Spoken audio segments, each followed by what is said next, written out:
ध्रुव राठी। दोस्तों जी आप German shepherd के नाम तो जानते होंगे। ये दो मुंह सांप, घटिया, दोगला आदमी, इसने तो भाई जितनी घटिया संज्ञा से संबोधित करा है वो ही कम है। अब तक तो ये नीच आदमी अपने झूठे फैक्ट्स और प्रोपेगेंडा के तहत एक पार्टी को टारगेट कर रहा था। जब तक ये अपने झूठे फैक्ट्स और प्रोपेगेंडा था भाई किसी एक पार्टी का या किसी नेता का विरोध कर रहा था, अगर इससे भाई इसका मालिक खुश हो रहा है और इसको बिस्कुट मिल रहे हैं तो भाई तू यो भी कर ले। लेकिन अब ये नरेंद्र मोदी का विरोध करते करते देश विरोध में उतरा है। एक तो इसने पुलवामा हमले पर पाकिस्तानी एजेंडा पेलना शुरू कर दिया है।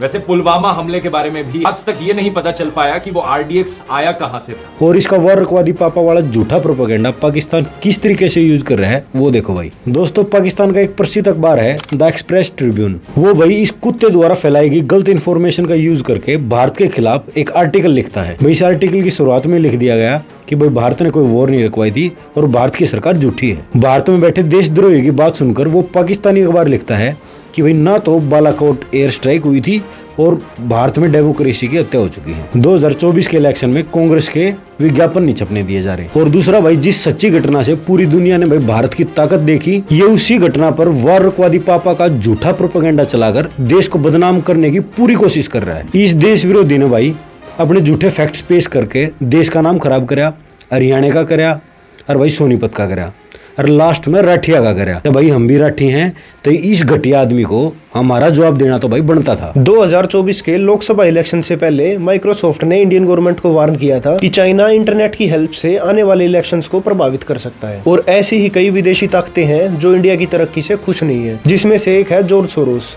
जिसने भारत की मौजूदा सरकार को हटाने के लिए $1 बिलियन की इन्वेस्टमेंट करने की बात कही थी। जो इस जर्मन शेफर्ड ने भारत के खिलाफ वारकवादी पापा का प्रोपेगेंडा शुरू किया है, तो हो सकता है इसने भी देश विरोधी ताकतों से पैसे उठाए हों। अगर भाई इसकी उस लेवल की औकात नहीं है तो इसके अब्बा केजरुद्दीन ने जरूर उठाए होंगे, क्योंकि जिस पर सिख फॉर जस्टिस जैसे आतंकवादी संगठन से पैसे लेने की इन्वेस्टिगेशन चल रही हो, उसके लिए चाइना और जॉर्ज सोरोस जैसों से पैसे लेना कोई बड़ी बात नहीं है। आज की इस वीडियो में इस नीच का देश विरोधी प्रोपेगेंडा वारकवादी पापा का पूरा एक्सपोज होगा। अगर आज की इस वीडियो के फैक्ट्स आपको अच्छे लगते हैं तो इस कुत्ते के प्रोपेगेंडा को ध्वस्त करने के लिए इस वीडियो को ज्यादा से ज्यादा शेयर जरूर करें। दोस्तों रशिया यूक्रेन वार की पूरी टाइमलाइन अब ध्यान से सुनना। भारतीय छात्रों को यूक्रेन से निकालने का पूरा ऑपरेशन 2 हिस्सों में बटा हुआ है। एक हिस्से को ध्रुव राठी जैसे घटिया मानसिकता वाले लोगों ने प्रोपेगेंडा बनाकर पेश कर दिया और दूसरे हिस्से को छुपा दिया गया। भारतीय छात्रों को यूक्रेन से निकालने के लिए इंडिया का ऑपरेशन गंगा चला हुआ था, जिसमें 2 मार्च 2022 को यूक्रेन ने भारतीय छात्रों को निकालने के लिए एडवाइजरी जारी करी और निकलने के लिए कुछ समय दिया गया। और उसी एडवाइजरी को भारतीय मीडिया ने जोर शोर से उठाया और अपने खुद के कॉमन सेंस से अनुमान लगाया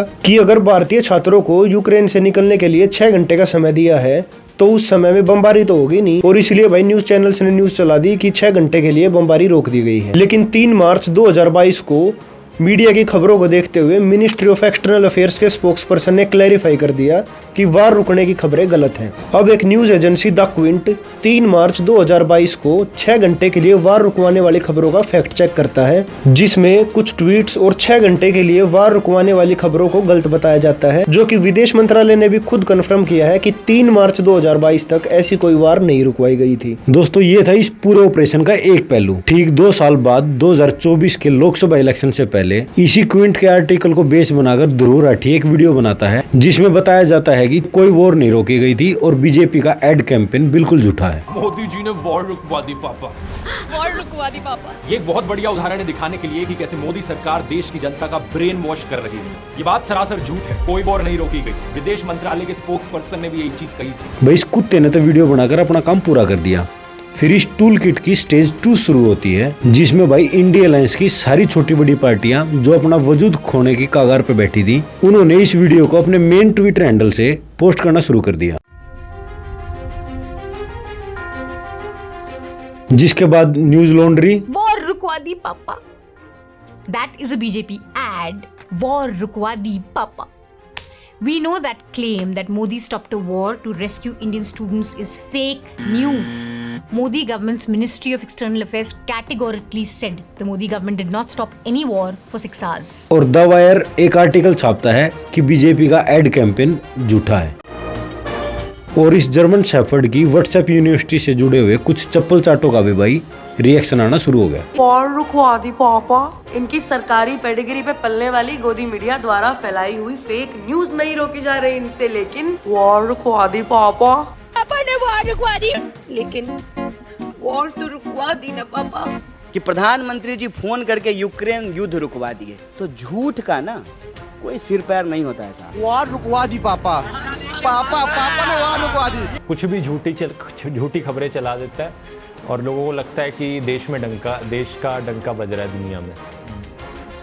ऐसे झूठ जब टीवी पर चलाए जाएंगे, बार बार दोहराए जाएंगे। ऑपरेशन गंगा का वो दूसरा हिस्सा जिसने देश का मान बढ़ाया और जिसको इन हरामियों ने अपने प्रोपेगेंडा के लिए छुपा दिया, आज वही इनके प्रोपेगेंडा की धज्जियां उड़ाएगा। अब ये दूसरा हिस्सा शुरू होता है 4 मार्च 2022 से, जिसमें नरेंद्र मोदी और भारत सरकार अपने छात्रों को वार जोन से निकालने के लिए रशिया यूक्रेन युद्ध को रुकवाने की पूरी कोशिशें कर रहे थे। और इसी प्रक्रिया के चलते 7 मार्च 2022 को प्रधानमंत्री नरेंद्र मोदी यूक्रेन के राष्ट्रपति जेलेंस्की से फोन पर 35 मिनट बात करते हैं और इसी दिन इसी सिलसिले में रशिया के राष्ट्रपति पुतिन से भी बात की जाती है। और ये सारी जानकारी भारतीय दूतावास मॉस्को की वेबसाइट पर भी मौजूद है। प्रधानमंत्री नरेंद्र मोदी और विदेश मंत्रालय के लगातार रशिया यूक्रेन से संपर्क के बाद 8 मार्च 2022 को रशियन एम्बेसी इन इंडिया के ट्विटर हैंडल से ट्वीट किया जाता है कि हमने सीज फायर कर दिया है। भाई Dhruv Rathee, Alt News, the Wire और न्यूज लॉन्ड्री, भाई ये सब अपनी रिसर्च टीम के साथ काम करते हैं। और भाई जिस इन्फॉर्मेशन तक पहुंचने के लिए आम आदमी को भी भाई 5 से 10 मिनट लगेंगे, लेकिन ऐसा क्या हो गया कि वो इन्फॉर्मेशन इनकी रिसर्च टीम नहीं ढूंढ पाई। दोस्तों सबसे बड़ी बात तो ये है